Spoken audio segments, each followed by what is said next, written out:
Hello, everybody. Welcome back to more political excess. We've got a great deep dive for you today. Let's take a look at the Arizona governor's election. This is an exciting race, but first, let's go back to the beginning and start on Ballotpedia and get a little bit of background. The incumbent governor is two-term Republican Doug Ducey, and he is term limited, so this will be an open seat. However, 4 years ago when Ducey last won re-election, he won by a wide 14-point margin with 56% of the vote. So for this election, the Republican nominee is Kari Lake. Lake is a longtime TV news anchor from the Phoenix area with no prior political experience. Her opponent on the Democratic side is Katie Hobbs. Hobbs is the current Secretary of State of Arizona. Prior to that position, she did spend some time in the Arizona State Senate and State House. So let's go back and take a look at their primaries. Now, Katie Hobbs had a minimally competitive primary, and she won with over 72% of the vote. Kari Lake did have a competitive primary.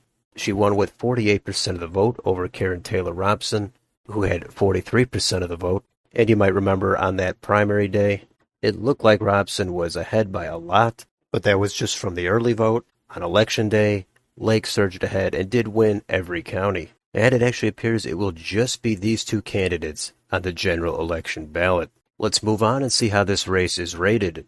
Well, all three of the main sites, Cook Political Report, Inside Elections, and Larry Sabato, have it as a toss-up. They may update the ratings right after I put out this video, but my current rating has always been leans Republican. I think Arizona as a whole is still a little bit of a lean to tilt Republican state. Democrats have made some gains in the last couple of election cycles. They were very narrow wins, and this is a red-leaning year. So that does put whoever the Republican nominee is at a slight advantage. But of course it is going to come down to candidate quality, and that's where the big debate comes in. Some people either regard Kari Lake as way too crazy, too fringe, unelectable, and they thought she would be the weaker candidate to face in the general election. She is against the establishment and did not get the backing of Governor Doug Ducey in the primary. On the other hand, Kari Lake has tons of energy, tons of TV experience. She is aligned with Donald Trump unabashedly. That, of course, is going to seem extremely off-putting to the Democratic base, but it's definitely going to fire up the Republican base. And in this red-leaning year, I think a lot of independent and swing voters are going to find Kari Lake's messaging more effective than whatever Katie Hobbs is offering. Katie Hobbs has refused to debate. We'll talk more about that later on. But Katie Hobbs just comes off as very mild, very bland, milquetoast, status quo. In some sense, that does seem like Joe Biden when he is compared to Donald Trump. And sometimes bland does win out, but I do not think it's going to happen in this Arizona governor's race. It's going to be close, that's for sure, but I think Kari Lake is favored to win. And we could go down here and take a look at the campaign finance, and it's close, but Katie Hobbs does have an advantage. So let's move down here and take a look at how the counties are trending on a presidential level. And this is unusual, but 61.8% of the population lives in one county that is new Democratic, and that is defined as having voted for Mitt Romney, then Donald Trump in 2016, but switching to Joe Biden 2 years ago. Another 20% of the population lives in 10 counties that are solid Republican, and those voted for the Republican for president in the last 3 elections. And another 18% of the population lives in 4 counties that voted for the Democrat for the last 3 presidential elections. So that does indicate this is a competitive state. And we could go down here and take a look at some of these counties. And remember, the shading does not indicate margins. It just indicates if they voted for the Democrat or Republican for president in the last 1, 2, or 3 elections. Now, there are some blue counties, and some of those do have a large native population. And then these red counties that voted for the Republican in the last 3 elections, those margins have sometimes trended toward the right and sometimes trended toward the left. And these red counties are important to run up the margins if you're a Republican trying to win statewide. And one of the bigger red counties here is Pinal, and those margins are actually very similar to what they were in 2012. The second most populous county is Pima County, which has Tucson, and in 2020 Donald Trump did about the same as he did in 2016, but Joe Biden's support increased 5 points over Hillary Clinton's margin. And of course, the most populous county in the state with Phoenix is Maricopa County. And we could look at those margins, and that shows us in 2012, Mitt Romney carried this county by over 10 points. 4 years later, Donald Trump carried it by only 3 points. And 2 years ago, Joe Biden actually flipped it and carried it by 2 points. So Maricopa County does have a little bit of similarity with Clark County in Nevada, and that is so much of the population lives here that every point or two in these margins does matter when you're talking about a statewide election. It's clear Maricopa has trended toward the left over the last decade, and if it continued that trend, Republicans would pretty much be doomed statewide. There's just not enough vote in these red counties to offset continuing losses in Maricopa. So this governor's race is key to seeing an update on the trends. Presidential politics are different than state politics, that is true, which is why we can go back to the 2018 map and take a look at Doug Ducey's last election. Now, he had 56% of the vote in that election, and he carried Maricopa by just about 56%.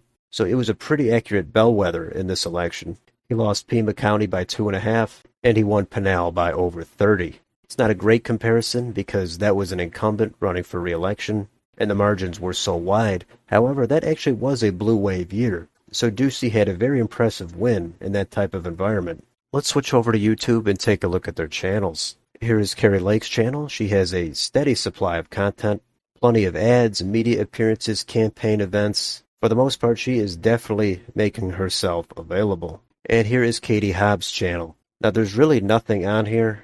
She does have a Secretary of State channel, but I think this is supposed to be for her campaign. I have seen ads for her, but for whatever reason, they don't come up on this channel, or she's not posting stuff actively. But that is really disappointing here to see minimal content for this candidate for governor. And we could also take a look at their official campaign websites. Here is Kari Lake's. If you want to read her events, endorsements, donate to her campaign, you could do that right here. And here is Katie Hobbs' channel if you want to see where she stands on the issues, buy some of her merch, or support her campaign.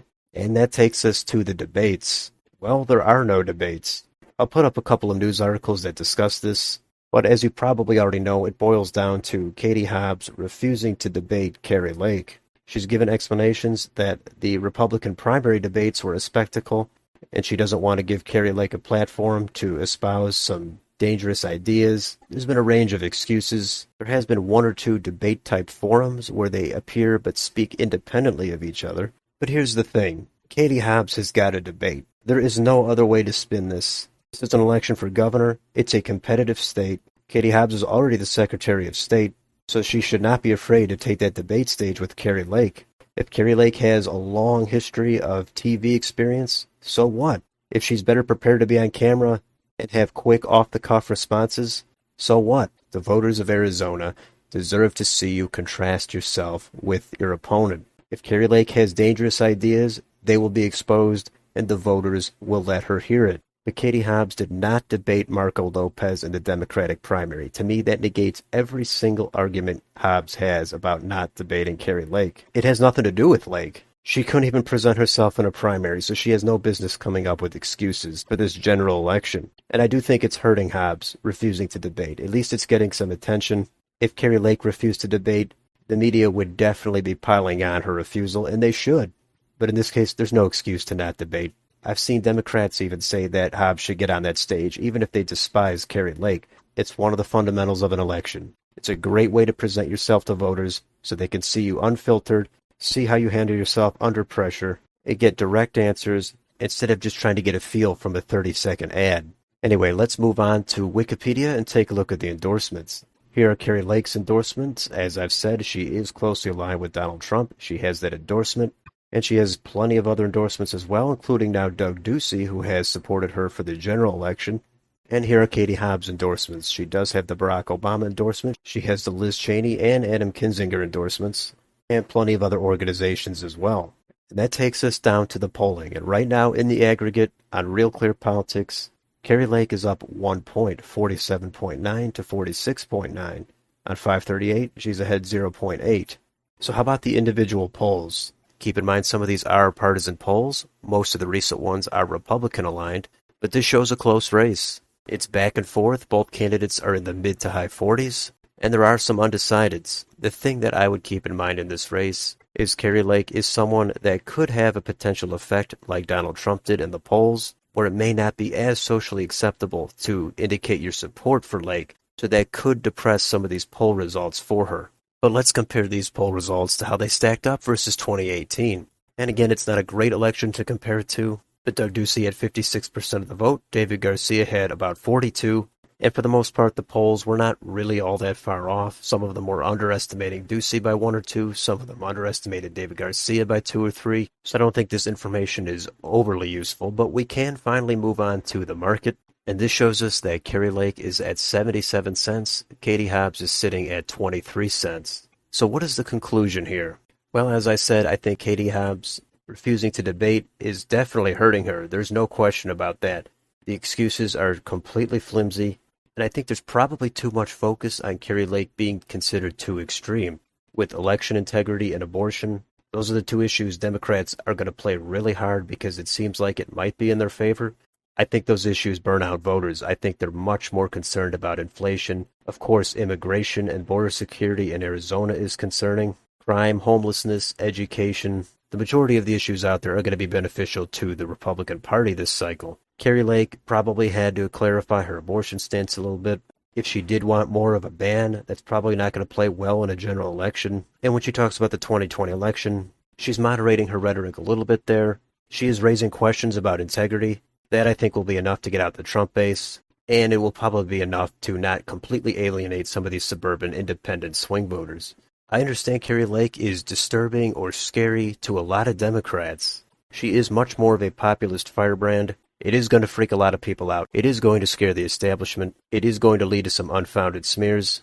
Nobody's going to agree with anybody on every issue, but I do think a lot of the issues she talks about, and the way she talks about them, are probably refreshing to a lot of voters. That does have similarities with how Donald Trump conducted his campaign. She's not running her answers by all the focus groups and the consultants. She does seem to want to speak directly to the people, bypass the establishment, shake things up, and get things done. She is refined in her own way with all of her TV experience. She's made herself available to the media. She definitely wants to debate, and the 2 or 3 concerns about her that are highly played up, I do think they're outweighed by the red-leaning environment and by her wanting to shake things up and go against the grain. There was also a little bit of talk about how she used to be a Democrat and supported Barack Obama. I don't think that has much traction at this point. There's been plenty of coverage of this race, and much of the focus has been on Kari Lake. But on the other hand, Katie Hobbs, I don't want to be too hard on her, but I really don't know who she's exciting. It seems like she's just running on being the sane choice, but there's no energy. Some of her interviews and forums she's been at, she really does come off as completely unappealing. And when she's asked why she hasn't debated Kari Lake, I think she completely falls apart. And all those factors, I think, are enough to propel Kari Lake over the edge. How accurate are these polls going to be? That's going to be a great question. But this is one of the most exciting races. Both of them are right about the exact same age. They're both women, but I don't really think that matters. And could either of them win? Yeah, they could. But right now I would say Kari Lake is going to win by between 2 and 4 points. Something could change, but if Katie Hobbs won, I would be moderately surprised at this point. There's plenty more you could say about this race and these candidates, but I will leave it there. And that is a deep dive into this Arizona governor's election. What do you think about this race? Let me know down below in the comments. Who do you think is going to win, and what do you think the margin will be? And if you enjoy this channel, please like, share, and subscribe. Thank you for watching, and I will see you on the next video.